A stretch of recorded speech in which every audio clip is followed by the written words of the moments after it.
Hi. Hi. Serious case of the giggles this morning. Right. Too many. Too many. Oh, well, I'm still blushing over that chapter, so it's the cutest little thing. Yeah. I know. How sweet. I know. I love it. Well, welcome. To episode 6. Mm-hmm. 6. Yeah, 6. I know. I'm like, where are we? Yeah. We're almost, we're halfway. Yeah, now. I think we're a little more than halfway now. Because there's 55 chapters in the whole book. Oh my gosh. Boom, boom, boom. What a journey. Yeah, it's fun. It's going by so fast. A lot faster than I anticipated. Yeah, same. Yeah. Oh my but it's God. fun. It is fun. And I am fueled by this amazing latte this morning. Cheers, cheers. Cheers. Oh, clink. Yes. Silent clink. So what did you get? Where did we get our pre from? Oh, this morning we got our pre from the Ugly Mug in Burbank, which is this adorable little coffee shop. And you got to see most of the interior today when you went to go pick it up. Yeah, it was really cute. I really liked it. It gave me, it looked, if you guys have ever been to Aroma in Studio City, it very much reminded me of Aroma.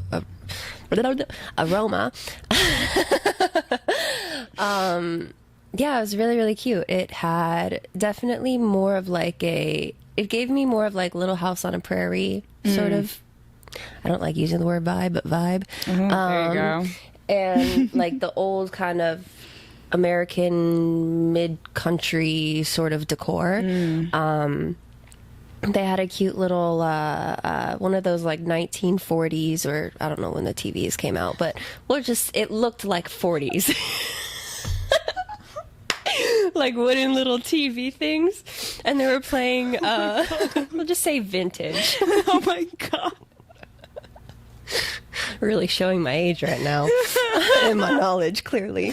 Oh boy. But it was a cute little TV thing that they were playing, like old vintage Disney Little Mermaid. Do not even say vintage Little Mermaid. I know, I'm sorry. Girl. You're right. I'm just rethinking my life right now. If you've been to Ugly Mug, you know what I'm trying to say. Oh my God. Oh God. I'm dead. But anyways, they played Little Mermaid. But it was like the second or third one. It's the only one in my opinion. I like the live action one's fine. I get it, what we're doing, but I am like original OG Disney movies for life. So even like the like Little Mermaid 2, Little Mermaid 3, where it's like shows like her daughter or like their daughter. Do you know like, I've never seen any of those? That's fine. You don't need to. No, I don't. Yeah, you're fine. Yeah. But either way. But they were playing that one. I love that one. Yeah. That's my favorite. But yeah, so they also had like other really cute like Disney knickknacks. They had Lasso from Toy Story, the evil strawberry teddy bear, which I love him. They had just a whole bunch of little figurines. It was one of those shops that has like other small business like decor with inside of it, of like little candies or sunglasses or purses and things like that, which is really cute. I definitely want to go back there. Yeah, for sure. At a less busy time, because my God, the line was, when I got there, it was maybe like 10, 12 people ahead of me. Insane. But service was very quick and, gave the drinks out pretty quickly. I did also really like how many menus they had. It was a bit overwhelming, but I liked it. Yeah. They had a lemonade menu, a tea menu, your regular coffee menu, a specialty coffee menu, horchata menu, a summer menu, a banana menu, a sugar-free menu, and a vegan menu, which options galore. Yeah. Lots of options. But I'm glad I looked at the menu online first same. before I went there. I was like stalking it online, being like, I don't know what I want today because there's so many options. Yeah, and the pastries looked great too. Oh, yeah. It was Everything funny. I ordered and they were like, "Do you want pastries?" And I was like, "No." But yes, I secretly Next time, do. but no. Yeah, we'll have to go back again because I'm obsessed. Yeah, very cute. Yeah, I definitely was in the mood for, so I had my signature like first cup of coffee of the day, which I have to do like the minute I wake up, otherwise I don't function like a normal human being. So I was like, what do I want for a second cup of coffee? Which is I know. I drink a lot of caffeine. I do. You do. I do. It's fine. I'm trying to limit it to 2 cups a day now, though. So we're starting small. It's not working very well, but we're Baby trying. steps. Yeah, exactly. Baby steps. But they had the hazelnut mocha, and I remember I had tried it somewhere else, and I was like, it's okay. I want to try it again. And I also like the idea, this is where my book brain comes in, because I'm like, okay, how can I stay on theme for what I ordered today for the chapters that we read? And I was like, all right, well, it was super sweet in the beginning, but then it got kind of bitter in the middle, because then we'll get to it, but like the things that happened, it was a little bitter. And I was like, oh no, I don't want something super sweet, because this wasn't all sunshine and rainbows. Yeah. So I got the hazelnut mocha, and it actually isn't overly sweet, which I like. It is a little richer, which I was like, okay, I can do the rich. But yeah, that's why I chose my drink of the day. Because like again, that. I'm on brand, apparently. Yeah. Yeah. I got, it's called a nutty horchata, and I love it. I had no reason to connect it. I was overwhelmed by the amount of menus they had, and the horchata menu, it had a picture of the horchata with like caramel and like chocolate drizzled in the cup with whipped cream and then stuff on top of that, and I was like, give me that. It did not come with the whipped cream. I was going to say, I didn't see your whipped cream. It just looked like a nice coffee with the drinks, which is fine. But I essentially got that because of the whipped cream, which I did not receive. You didn't end but up it's getting. fine. The drink is very, very, very good. So they made up for it. Well, all I can think about is you can't always get what you want. And I feel like this is a really good way to segue into these chapters, because Farrah did not get what she wanted. And connection. There's the connection. You know, my brain sometimes, I'm so proud of it. It sometimes works. It sometimes works. It's not very often, but sometimes it works. Okay. So let's dive in. Yes. Then. We're going to dive right in. Because I'm caffeinated. You're on your way. Yeah. There's 2 shots of espresso. Oh, there we go. Okay. Anxiety's about to go through the roof, brother. You see us bouncing up and down on the chairs. All right, well, we feel better, at least, than Tamlin, Farrah, and Lucien felt the day after that summer solstice celebration. Although, to be fair, Farrah and Tamlin probably felt real good. Lucien, on the other hand... Poor Lucien. Poor Lucien. He did not look like he was having a good time when they went downstairs for brunch, I guess it would be, because no one woke up for breakfast, so... It's fine. Yeah. But their dynamic is super cute at the beginning of this chapter. Yeah. They're just sitting around, kind of... picking on each other. They're picking on Tamlin, who had border patrol, but he was not alone. Yeah. Hint, hint, wink, wink. Yes. And it's like a super cute little lunch, and you can see how far their relationship has come between the 3 of them, which I really like. And they're all making jokes and everything, but then Lucien then brings up something that he had heard. And that was that they had gotten word from the Winter Court that the Blight had wiped out 24 of their younglings. Yeah. And, yeah, not a good piece of news to receive at lunch. No, especially after the night they had. Which Exactly. I also, slight backtrack, I do admire that Farrah did mention that ever since their relationship had grown, the 3 of them, that the dinner table that was always like 1,000,000 feet long is now just like... nice for sitting 3 people, and it's a lot more intimate than what it was before, so I definitely did like that. Yeah, it was super cute.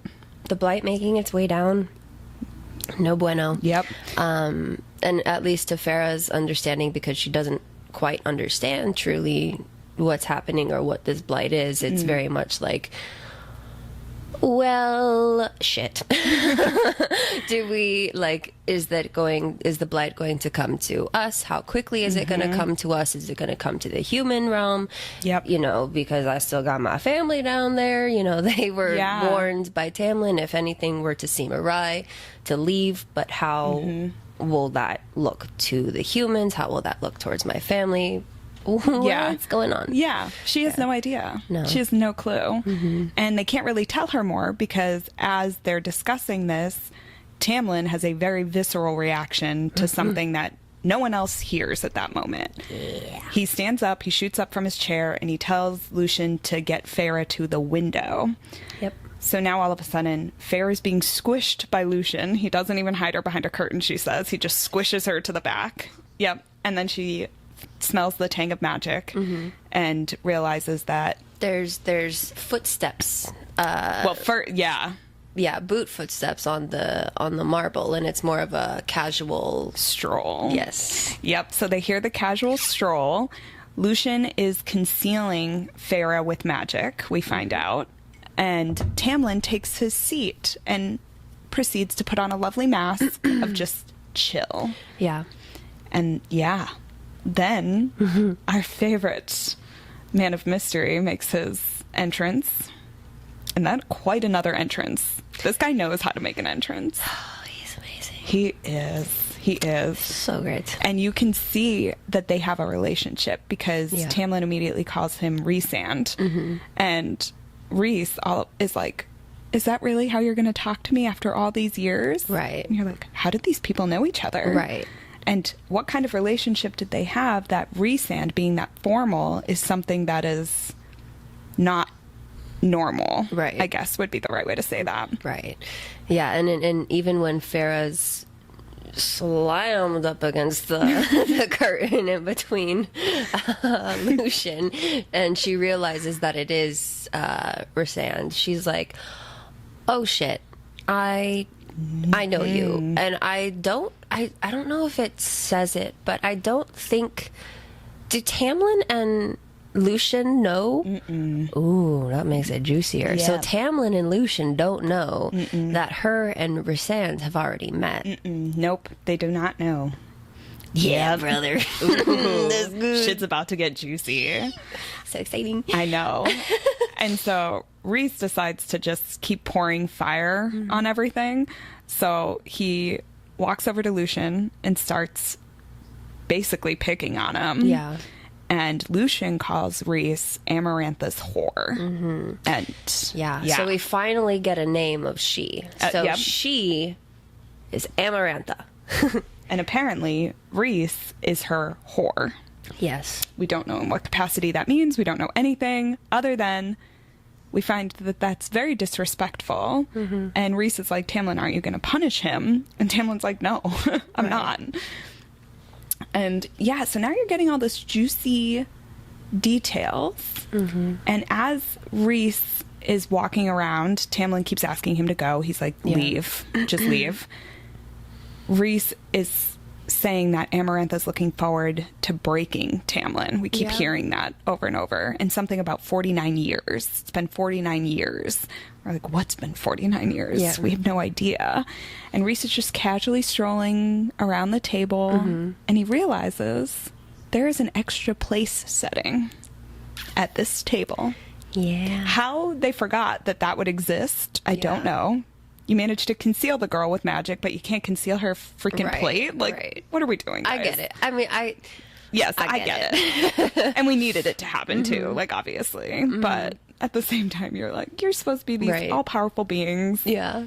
You missed it. Right. You missed the big thing. Yeah. So he asks where the guest is, and Tamlin lies, says he sent her off, or sent them off. them off. Yep. Yeah. And Rhys figures it out. And he gets very upset that they're trying to conceal the guest. Yep. He's able to remove said concealment, which, by the way, probably isn't an easy feat of magic to have, to be able to remove someone else's concealment spell. So it got me thinking, like, how powerful. Obviously, I know how powerful this man is, but to be able to remove someone's magic. Yeah. And he sees her and he goes, I know you. He does know her. He does know her. I can't recall. Does he doesn't immediately ask for her name. Not yet. How does he start going off speaking to her? Basically, he's like, I thought I told you to leave. That's right. Yeah. And he was like, I see you didn't heed my warning.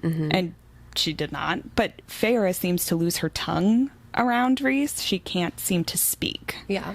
And she's utterly terrified. And there's one point where Reese like traces her neck going down. Yep. And he says that he forgot how fragile humans' skin was, but how breakable their minds were. Yeah. And at this point, we realized she says she feels a scrape in her head. Yeah.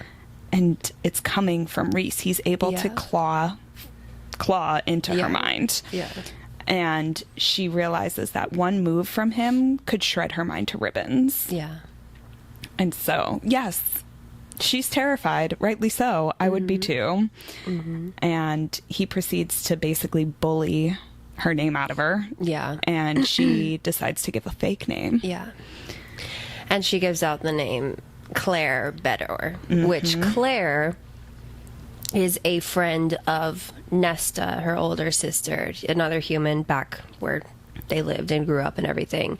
And she didn't really think anything of it other than just it was really the first name that popped into her mind, and Yeah. it was quick. It wasn't hers, so it didn't matter. Exactly. And she just gave out that name. And so now Reese is under the impression that this is Claire, which then got me thinking, without spoiling too much, but did he believe that that was her name? Oh, 100% no. Because knowing what we know, he already knew who she was. Did he? I don't know if he knew name-wise, right, but that's what my question is. But I think he knew that that was not correct. Because if he can read minds so well, Yeah. I'm pretty sure there was no way he thought that was her. And that's why, because in my brain, what was going through my head at that time, I was like, if knowing Reese and knowing what I know, he would not actively go to Amarantha and give that name. If he had even an inkling it was her. Yeah. So, I had a full-on feeling. Okay. And I think too, he knew, because at this point too, Tamlin was basically begging him to like not tell Amarantha, to let her go, to just leave her be. Yeah. And Reese was saying beg, basically. So he forced Tamlin to get on his knees and beg for Reese not to say anything. And I think Reese obviously had this idea that, okay, this is not her real name, but like, we'll definitely have to tap back into that. And I think there'll be other hints too dropped along now that we're rereading it too. I'm wondering, there's going to be some other hints. But that was the first thing I was thinking, because I was like, hold the fuck up. There's no way he would have risked her life though. No. Knowing what we know. Like, there's absolutely no way Reese would risk Farrah's life. So he would not tell Amarantha that it was her. Yes. That was also the reason, we'll get this later, why he even lied to Amarantha. Right. Eventually in the next couple chapters. But I think, But I had a similar thought too. Right, exactly. Like, so I'm not crazy. No. But you don't know. At this point, you have no idea what Reese is going to do. You don't know if he's going to go run to Amarantha. You have no idea what he's going to tell them. No matter that Tamlin and Lucien begged, basically, to not do anything, you still don't know if Reese is going to take that information and run with it. And Reese says that, I look forward to seeing you under the mountain. Yes. So now we have a location. Whatever under the mountain is. Right. What mountain, where, who knows. But we have a location, we have a name, we have so much information now that we did not have. Still not enough. We still have no idea what's going on, but way more than we started with. Yeah, we know we know where. And that's about it. Yeah. For now. For now. Yeah. But it's you can tell the fear is evident now among all three of them, especially because after Reese leaves, Tamlin sends Farrah and Lucien away. He's like, get out. Yeah. And Farrah goes to her room. Lucien leaves to do whatever he wants. And Tamlin throws a massive fit. Yeah. We don't know to the extent of what, but also this is a huge foreshadow moment too, because we realize that Tamlin's temper is something. Yeah. He does have a temper, which I don't think I noticed the first time reading this.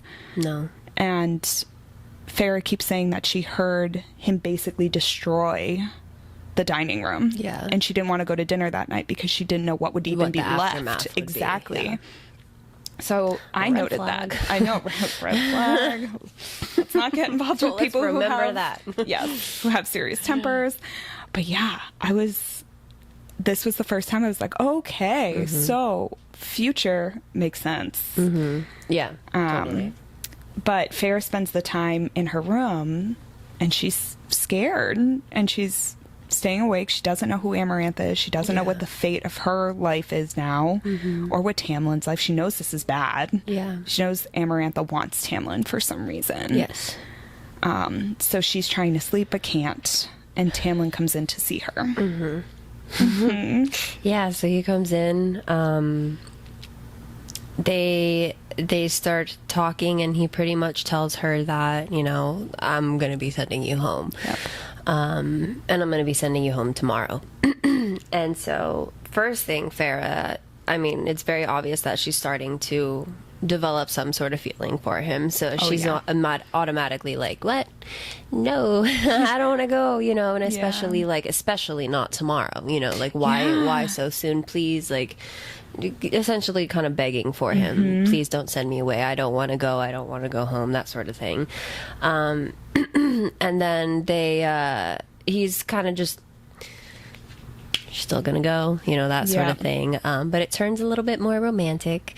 And this is definitely our first introduction to not super spicy, but like a little bit of a kick of romance. Yes. For some smut. A little seasoning of spice. Yes. A little bit of spice. A little, it's like... Yes. In pure SJM fashion, because if anyone has read Throne of Glass, she does do a little sprinkle of the romance. So this was kind of similar to that, in the sense that it wasn't super smutty yet. It wasn't super spicy, but it was so romantic. Yeah, it was very romantic, and the way that Sarah writes it out to be, and even like the parts where, you know, it's definitely a little bit more intimate and a little bit less PG, of like, you know, he slid his hands here, and, you know, and this and this, like it. So Sarah writes it in the way where, you know, is very, very beautifully so, to where, you know, you can envision it properly. Yes. You can, it's very like first love, first time. That's it. Like, you know, like, oh, yeah, you know what I mean? And so it's very sweet, just very first time sort of energy that came with it. It was the energy is the right word, because, you know, for both of them, it isn't their first time. But this, because Farrah had Isaac and Tamlin's been alive for God knows how many years. Yeah. And so he's had many lovers. But for both of them, for Farrah, this guy saved her life. And for Tamlin, it's the first time he found someone who can relate. So, yeah, it was kind of really like their first, I don't really want to say true love, because of what we know, but true love. But it was true for love. What we're, you know, what we're reading. Yeah. And that, I think when I read it the first time, that's what went through my head was, this is very much a true love situation here. And it was just so beautiful. It was so romantic. The fact that, like, she wouldn't go to sleep because she didn't want to miss out on any time with him, because she knew she had to leave, and she said, I promise I won't touch you, and he was like, okay, but like, she knew it was a lie, and he knew it was a lie, but he stayed with her anyway instead of leaving. And when she did fall asleep, he did end up leaving. And she woke up alone. And she woke up to basically knowing that she had to leave at that point. But prior to, as she was falling asleep, she swore to herself that she heard him mutter or whisper that he loves her. But she was like, I don't know if it was just because I'm like half unconscious, half not. But I thought I heard those words from him. And then she falls asleep, wakes up, and now it's the reality setting in of like, I gotta leave, you know? And then we come to find that in the morning when she wakes up, Alice is waiting for her and is, you know, dressing her to have her leave. And it was funny because it was very not like Feyre's attire, Yeah, you know, it wasn't a typical wardrobe. Exactly. And so it was like, I think she said it's like some white frilly dress with like blue like stitching or like gold stitching and like tulle and all this stuff with like little lace gloves and like a hat that did nothing. Right. And she was just like, what in the fuck? Yeah. Like, this is not what I would wear before this is not what I would wear here. But clearly, you know, it is that you know, human attire. And it kind of gives you a little bit of a foreshadow of like, okay, to what the outfit is, you know, it's very much to the like higher in the societal realm. Like, it's a very fancy, it's a very frilly dress, so it's a kind of like a high status sort of thing. So then it's like, where, like, how is he sending her off? If he's sending her off to look like this, is she going to be supported in that way? You know, is it just a mask, or is, like, you know, is she wearing this because she can truly afford it? Yep. Quote unquote. Yeah. You know? Yeah. And I mean, she walks downstairs and Lucien looks at her and is like, okay, what are you wearing? But Lucien also says, I thought you were smarter than this. And Farrah's like, well, goodbye to you too. Right. And she's like, it's not my choice to leave. This is her inner monologue at this point. She's saying, it's not my choice to leave. I don't want to leave. What does he mean? What am I missing? And you can see that she's trying to figure this out, because Lucien wouldn't just say something to say it.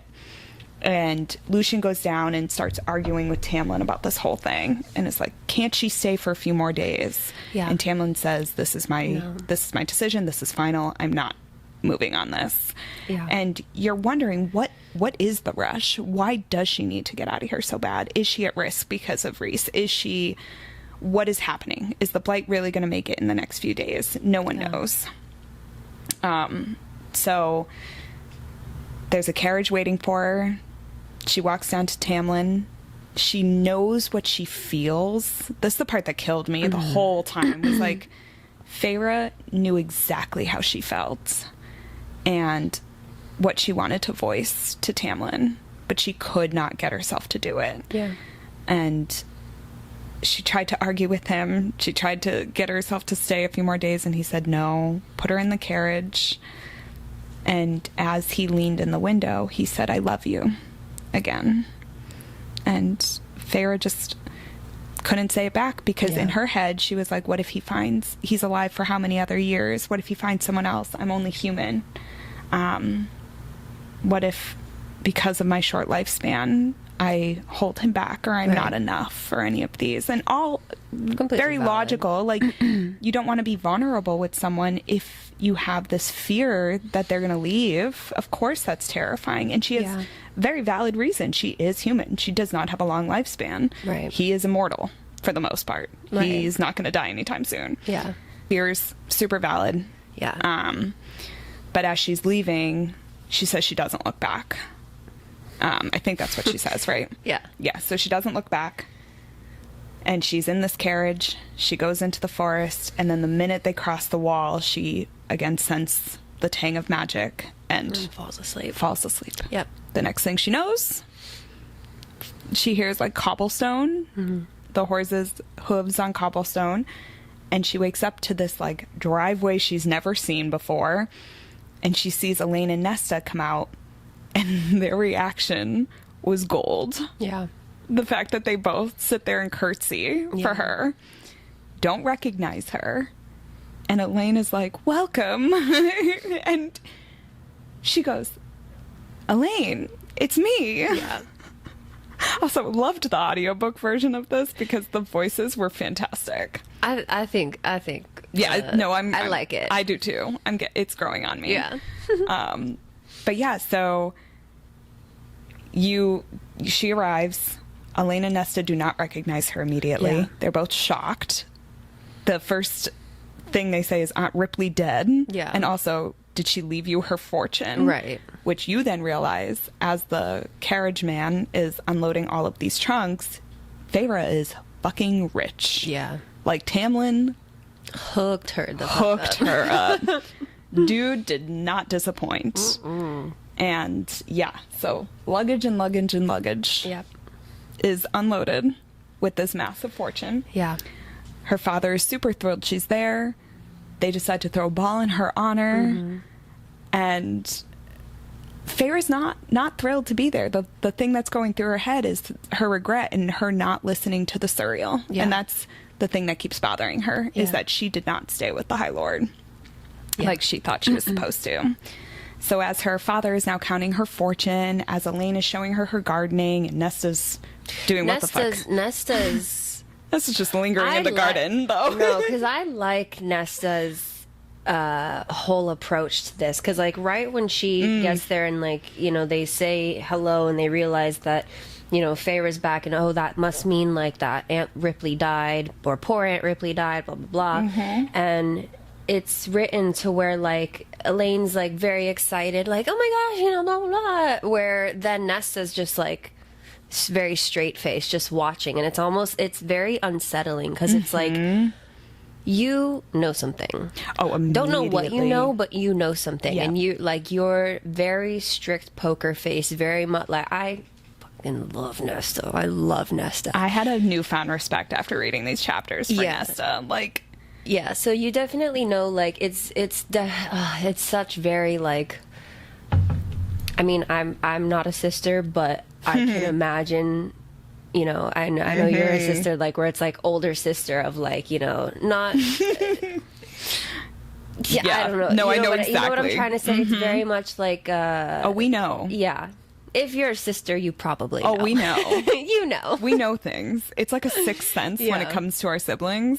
We may not get along with them all the time. Nesta did not get along with Feyre, clearly. But that girl cannot be fooled. Yeah. Like, she knows something. Yes, we were told Tamlin glamored the family. Yeah. But clearly something is going on with Nesta. And you are absolutely right. And it's not just Nesta being, like, for what we've already read in the book, like, bitchy older sister. No. It's not that. It's something underlying with that where it makes you very unsettling and unsettled. Because you can tell she's suspicious. And that's why, like, when Elaine shows Feyre the garden, Nesta stands in her spot, it said. And she just watches. And you're wondering, what are you watching, girl? Like, what are you waiting for? And as Elaine is showing Feyre the ropes of the garden, she reveals that Nesta had gone to visit Feyre to go and find her. And Feyre's immediately like, what? Yeah. And how did it happen? Did the glamour prevent her from doing this? Like, what went on? And Elaine said that within, like, a week or two of the journey, the carriage broke down and Nesta had to turn back and go home.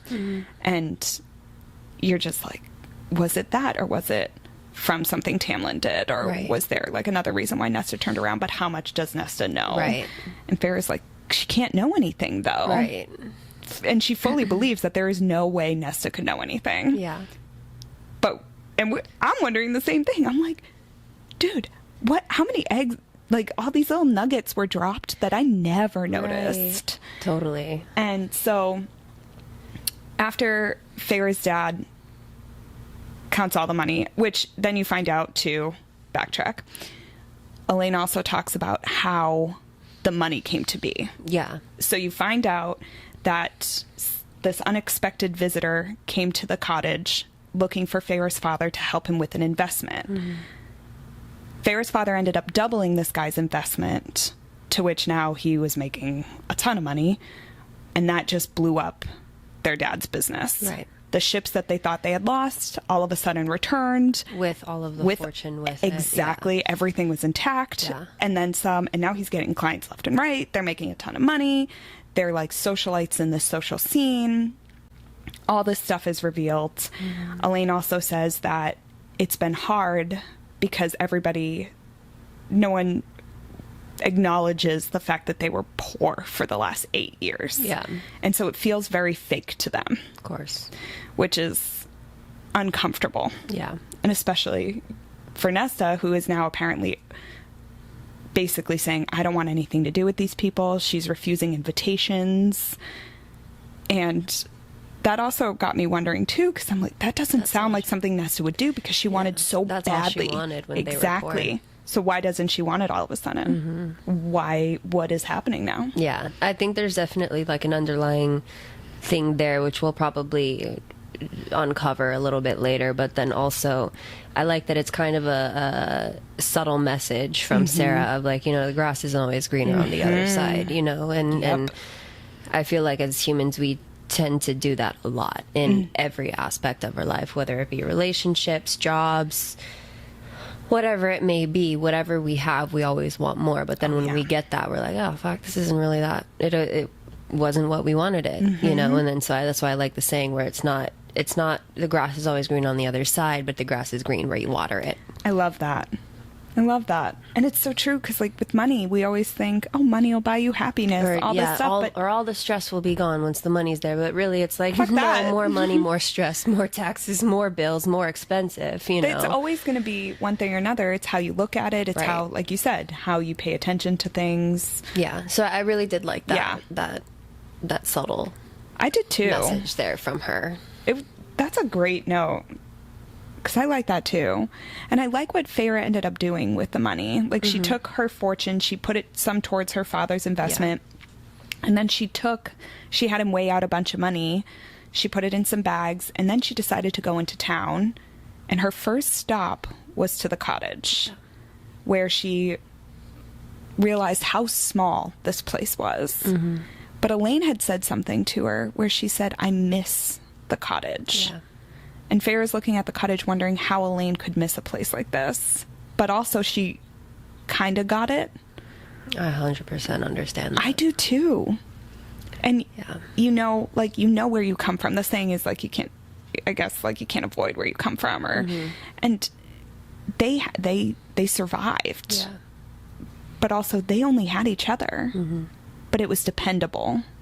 And now they're among all these leeches, basically. It is not dependable. It is scary out there when you are surrounded by that.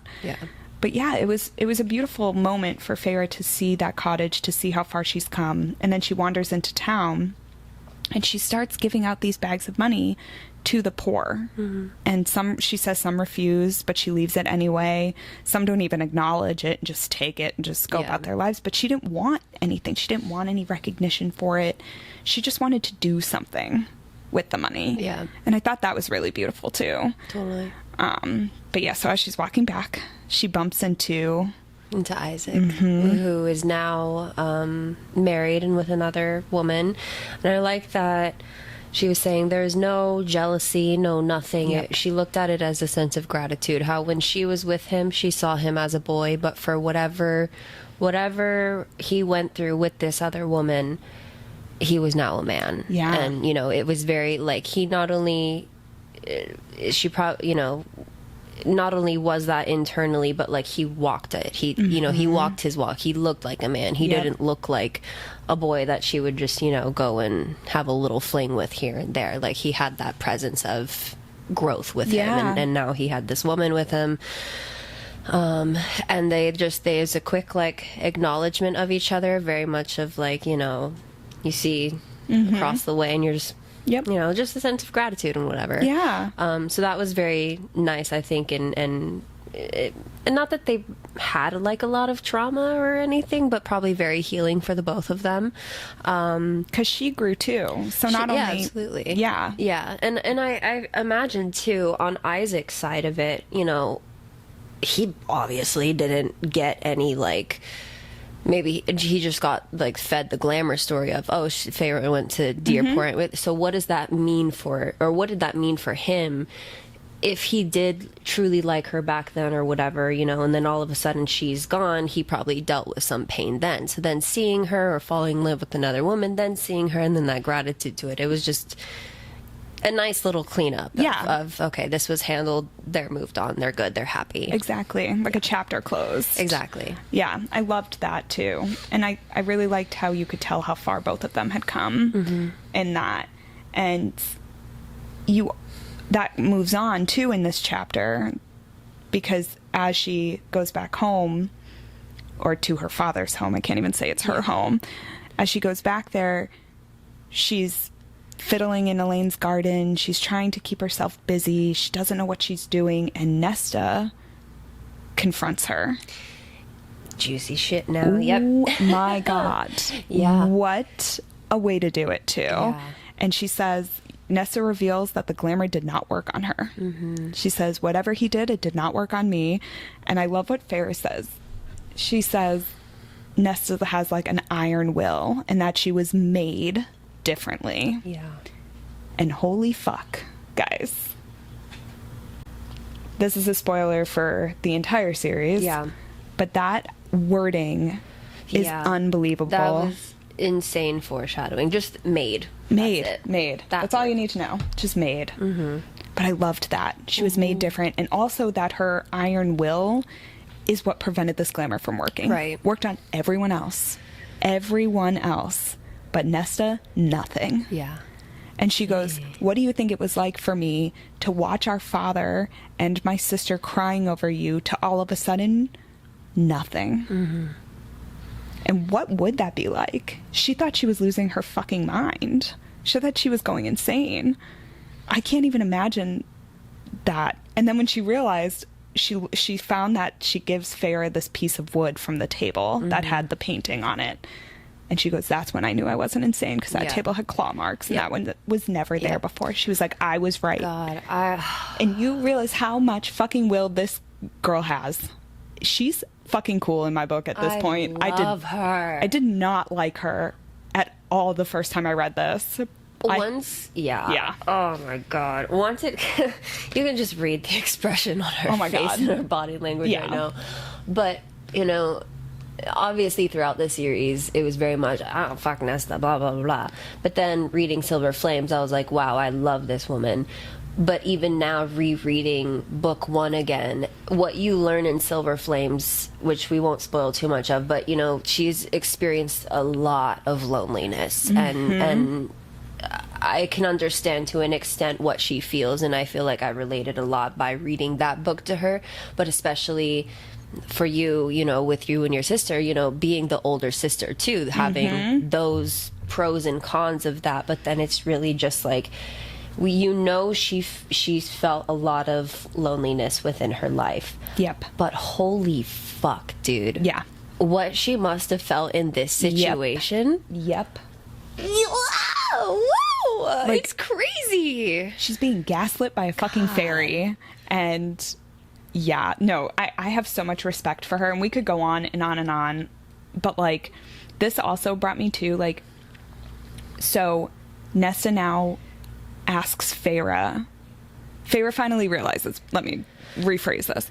Farrah realizes that Nesta loves her in her own way in this moment. Yes. She realizes that Nesta went to go find Farrah. She went to go to Prithian to find Farrah. She did not believe. Exactly. Yep. She didn't marry Thomas Mandray because she knew he would not help her find Farrah. Yeah. And that was a no-go in her book. She then is like, tell me everything, wants to know the entire story. She does not judge her, by the way. Like, she lets her tell this story. Then the last thing she says is, teach me to paint. Because now she wants to have, that's her only way of showing love at this point. She doesn't know how to express it. She doesn't know how to say it, but she wants to clearly spend time with her. She wants her to teach her something. And I loved that because there's always a point in a sibling's life where like you don't understand your sibling anymore because you grow. But in this moment, she's really trying to understand something about Farrah. Yeah. And I think it's the first time Farrah ever feels that too. Yeah. Where she's like, this is new. Yeah. And she says teaching Nesta how to paint is not an easy task. Yeah. And yet she's doing it. Yeah. And I loved that. And Nesta reveals how angry she is. And this is the first time you really hear of her. You know this girl's angry. You know she's angry. But I think this is the first time we get how angry Nesta is at their father. And she was like, I just wanted to see if he would do anything. Yeah.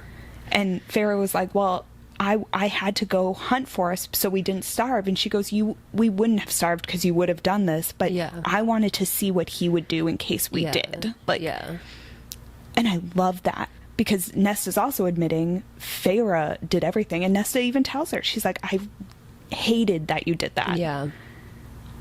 but she hated her dad more. And it's just one of those cases where Feyre unfortunately just got that shitty end of the stick there, you know. And yeah, I think Nesta was absolutely valid in everything that she was feeling, and I can 100% understand and relate to her with wanting to just see something there and understanding that rage of not getting that. But then having that rage then unfortunately, like, she then portrayed a lot of the rage onto Feyre in the way that she treated her, and, you know, all that stuff, which again is not fully justified, but understandably so. But also on Nesta's end, where it's like, okay, girl, like, then you just, you know, you took it out all on her. She didn't need it.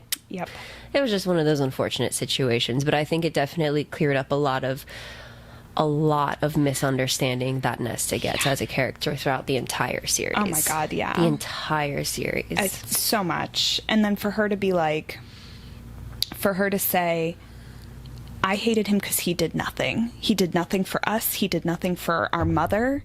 He did nothing. But you, she looks at Feyre and she said, you would have done anything for your High Lord, wouldn't you? And Feyre's like, yes, I would. And she also realizes in this moment she probably made a huge fucking mistake in leaving. And I loved that quote. Where Nesta was like, you would do anything for him. And she was like, yeah. I loved it so much. I literally went back and listened to it again because I was like, I feel like this can pertain. Let me say that again. I feel like this can pertain to so many other things in life, especially for us when it comes to fitness, when it comes to just life. But we'll use this case for fitness here. I'm going to make this a nice little segue into this. But you wonder, what are you willing to do when it comes to achieving your fitness goals? Like, what are you willing to sacrifice? And I guess this is the question that I'm going to ask today is, what are you willing to sacrifice, and what have you sacrificed for your fitness goals? And we'll just touch, this will be a two-parter. We'll just touch on the sacrifices. A bit. Yes. Definitely a bit. To before I dive head in, a good example that I experienced this week of answering that question was the fact that it's 4th of July weekend. And, you know, 4th of July holidays, especially 4th of July here in America, it's very much like America, beer, barbecues, blah, blah, blah, you know, which I'm all for. Girl, your interpretation was spot on. America. Beer. Barbecue. Live, baby. I'm all for it. Like, in the years prior to, you know, we'd go to my dad's, my brother would barbecue, we'd drink, things, all that stuff. This year was very much different. And the last few years have been too, considering like putting my fitness goals first and whatnot, being mindful of, you know, what I'm going to be intaking, like drink wise, eating wise, whatever. But this year is definitely different to where, you know, I didn't have anything planned, went to the gym, saw a girlfriend of mine. She invited me out to barbecue, essentially. And, you know, I was very much dead set on going. I was going to bring my dog. It was going to be a nice little evening and whatnot. And then I was really thinking to myself as I got home, starting to get ready to go out, like, does this align with, one, what I need to do, really, that I've been putting off for a long time and adding stress to myself? And two, does it align with my long-term goals? So, in question, does it align with my short-term goals and my long-term goals? Essentially, no, it didn't. And I ended up backing out because I was like, you know what? Like, I really got to get this shit done that I've been putting off for 2-3 weeks now, and I've been putting so much stress on myself because I do it. If I go out and enjoy my night, sure, I'll enjoy my night, but I'll know that in the voice in my back of my head, hey, you have like 6 loads of laundry to do at home. Hey, you still have to unpack. Hey, you still have to deep clean the house. Where it's like, I'm not going to be fully present for that celebration if I have this much shit in the back of my head. And two, you know, I think I would like to say I'm very not 100% disciplined, because I think there's very much times where I want to enjoy life still. And of course, like I'm on a meal plan right now, and I'm like 90 to 98% there every week. But I was on vacation and I was like, you know what? I'm going to enjoy the time. I'm out with my partner. We're across the country, so I'm going to eat certain things. And with this case, you know, it was very much for like, you know, I know if I go to this 4th of July celebration, there's going to be alcohol, there's going to be lots of foods and goodies and desserts and everything like that. And I cannot say no to a freaking brownie. I cannot say no to a cupcake. And if you give me one drink, I'll be good. But then I'll be like, you know, I'm going to have another one. Yeah, I can have another one. And then that'll keep going. And then what? I'm going to waste that whole day to what I worked out that day. So it's like, okay, then I'm throwing away those gains for what I did that day. And then I'm going to have to take another 1 day and then 2, depending on how much you drink or how much you eat to recover. Yeah. So then what? Then I'm wasting 3 days for one night. Yeah. Like what's the point of that? And then I'm adding more stress to myself. I'm going to then feel shitty about myself for not doing this and you know, whatnot. So it was very much of like, okay, am I willing to sacrifice one evening, 4th of July, to make sure I get my shit done and make sure that, you know, in the long end of the process, you know, is this really what's going to help me get to where I want to go? Yep. No, it wasn't. So I canceled and I did my own thing that night, and I ended up having a really good night, and friends were totally understandable. It was like, hey, we miss you, but yeah, we did fun. So Yeah. it's very much of like, you know, you have to really, really think about your short and long-term goals of, you know, does this align with you? Are you okay with skipping it out? Because it's again, in this case, it's just 4th of July. Yeah. It's every year, dude. You can go out and, you know, you can do whatever you want, but you really have to ask yourself, how bad do you want it, and what is it that you want? Yep. You know, and it's a really hard pill to swallow for some people. You know, like with some clients and whatnot, it's like, you know, you'll have someone come to you for you know, let's say for fat loss, right? They want to lose X amount of weight before this amount of time. Okay, then you prescribe them these workouts. You know, you got to cut out so and so if you're an active, you know, drinking every single weekend, you know, that sort of thing. Yeah. Okay, that's the first thing I'm going to tell you. You got to have to like, Yeah. if you're at like 6-7 drinks a week, I'm going to be like, all right, see if you can cut it down to like maybe 1 to 2 to start. But like, for me, essentially, like, you're going to, like, that's the first thing I'd want you to cut out. Are you willing to cut that out? If the answer is no, you don't want it bad enough. I'm sorry. No, it's a hard thing. Like, you're not going to want to hear it, but you clearly don't want it bad enough. Yep.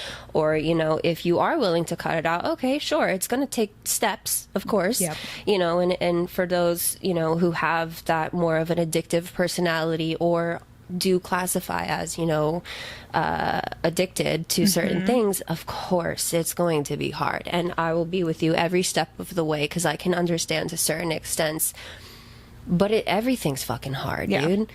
You got to pick your hard and go with it and roll with it and stick through it, and I promise you, towards the end of it, you know, yeah, it's going to be shitty at first, but it'll get easier, and towards the end of it, you won't regret it. No. Yeah. So. No, it's mic drop. That was good.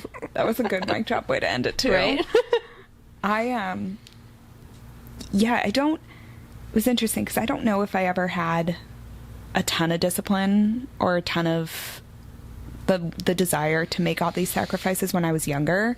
It wasn't until I moved out to California, lived on my own, started my own fitness journey, all that stuff, that I really was like, okay, if I want this, if I want to be the healthiest version of myself, some things have to change. So I did the same thing. I immediately re-examined what I was doing. I reevaluated what I was eating, what I was consuming, drinking, all that stuff. I just reevaluated it. And it took me until I decided to train for my first marathon to really understand how to sacrifice, not correctly, but how to do it in a healthy way instead of going from 0 to 100, because I was very good at going from 0 to 100. It's something that I think you do when you have like disordered eating and all that stuff. It's very easy to get there, Yeah. into your whatever your disorder is or whatever your addiction is. It's very easy to go there. So for me, it was very easy to go into, I need to lose weight. Great. I will limit everything and I will get stuck there. I could do that because that was my brain. But how to find a healthy way to reframe that was very hard for me. So it wasn't until I started training for marathons that I had to learn this. And then the sacrifices really started to happen. And I trained for my first marathon. I cut out so much stuff during this first marathon training cycle.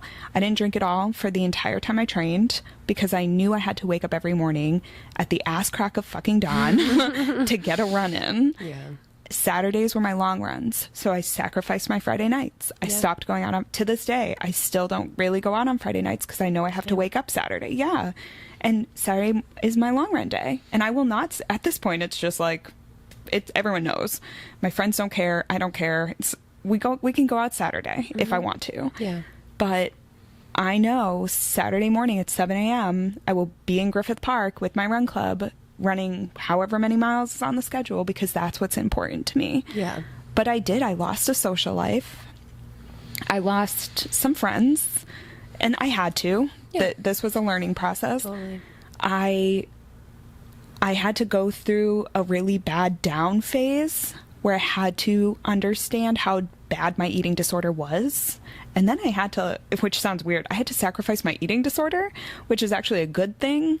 But it got to a point where food became an obsession that got really unhealthy. So I had to sacrifice that.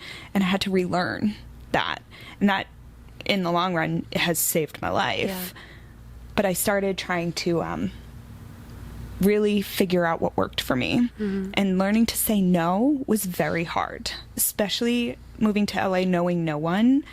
I couldn't say no for a very long time. Like, yes, I'll go out with you. Yes, I'll do this, I'll do that. And I will feel like garbage the next day. And I will still try to run 5 miles. And I will feel like shit when I do it. God. And I think I had to... It's so annoying to feel like that. But once you feel it, you're like, I never want to feel that again. So I will say no next time. Yeah. And that's something I also tell my clients. I'm like, yes, I had a client this past week, 4th of July, who was supposed to come in Friday night. And she did. She came in. But she goes, Haley, I wanted so badly to not come today. But I showed up. And I'm like, yes, you did. Yeah.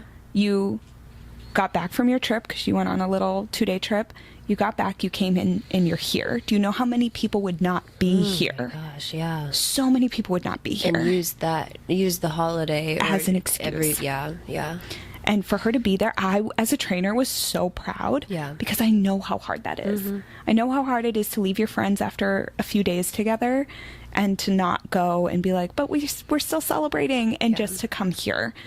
So, yes, the sacrifices are fucking hard.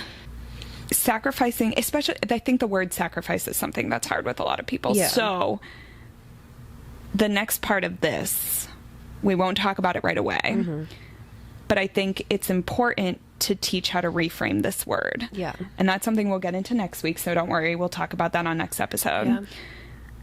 But the sacrifices can be scary. Yeah. I have learned that I don't mind them so much as I have gotten older because I feel really good about it. So that's, I think, my little ...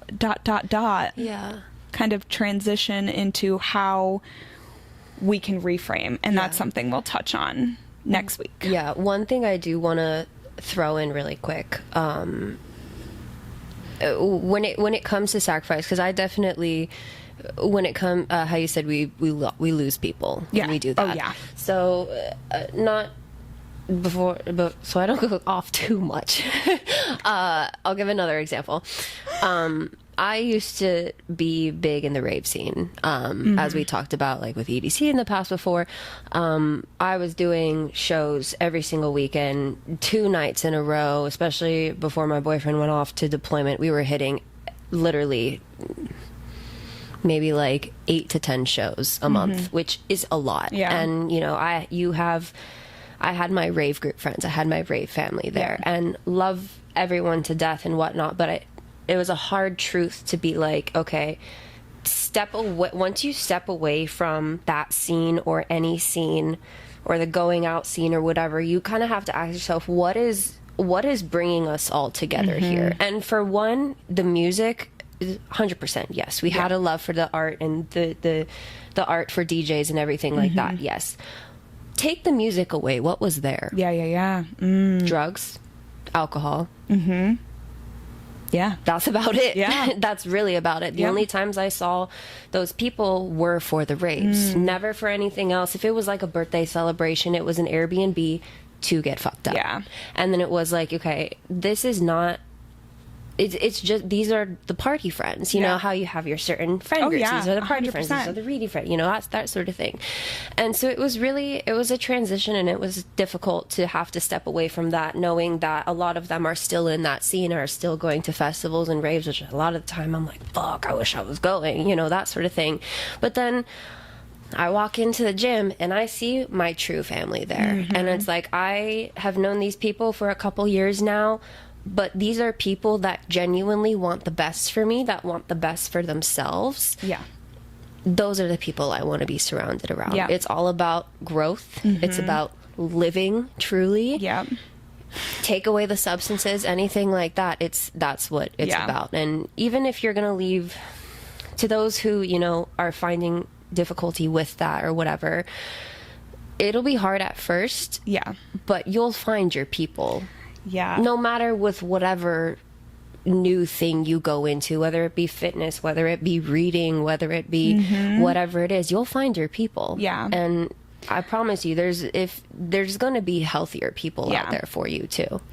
I love that. And I'll say this to wrap up, but because I had the option to cut so many people out of my life, I was able to actually stay in LA, because I don't think I would have stayed here and survived here if I was still friends with some of those people. Yeah.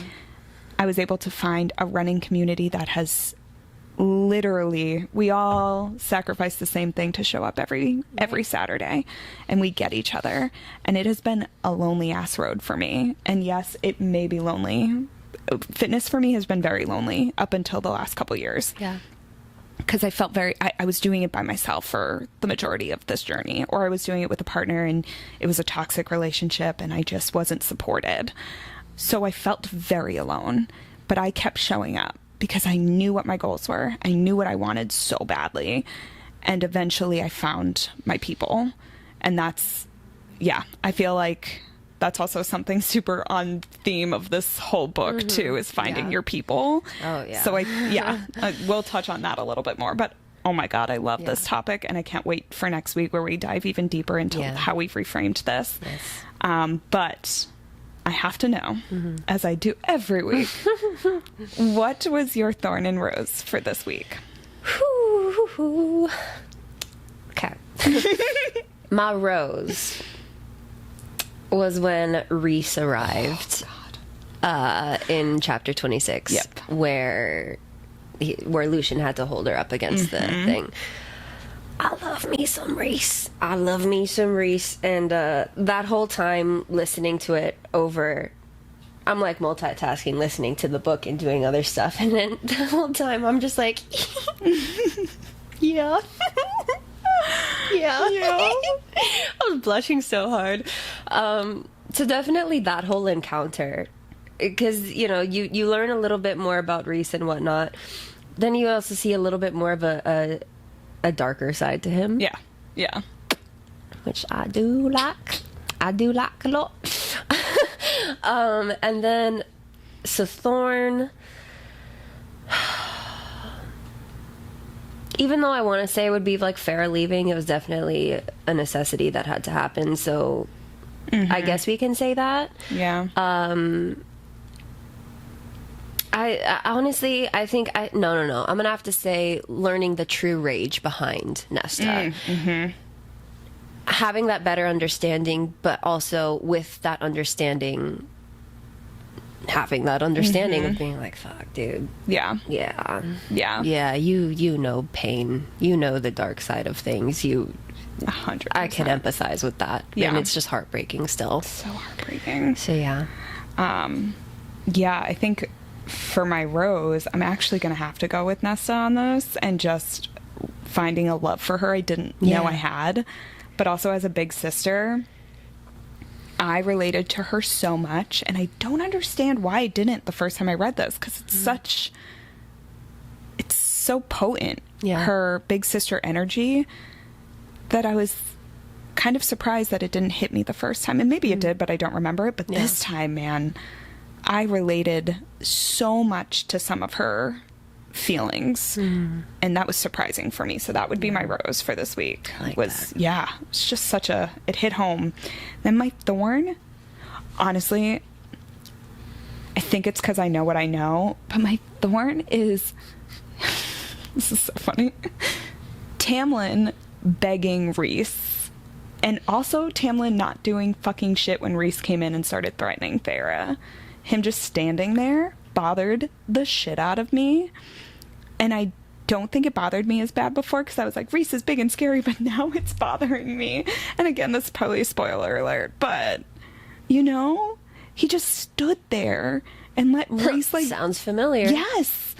And I think it's because I also read even more than I was supposed to this week, but, like, this, like, pissed me off. And, yeah. I didn't like that a guy who proclaims to love someone would just stand there. You okay there, No. Nesta? Very angry. Yeah. And now I feel like I'm channeling big sister energy here now. You're turning into Nesta. I am. It's weird. Oh, can you find me Cassian, though, first? Hello, guys. Yeah. I think that's a very... Remember that. Remember that I will. You too. Oh my god. All right. We have to go. Clearly. But we need to hear your thorn and rose. Yes. So please send us this, and then please tune in next week for the second half of this conversation. Yes. Because it's gonna be we good. are diving into some really juicy shit now. Yeah. The next half of this book is fucking bonkers. Yeah, you're not going to be okay. No, you're not. And we can't wait to see you there with us on this journey. Yes, go ahead and email us at brewsbooksbarbells@gmail.com, and then our Instagram, brewsbooksbarbells. Let us know your thorn and your rose, and we will see you next week. Bye. Mwah.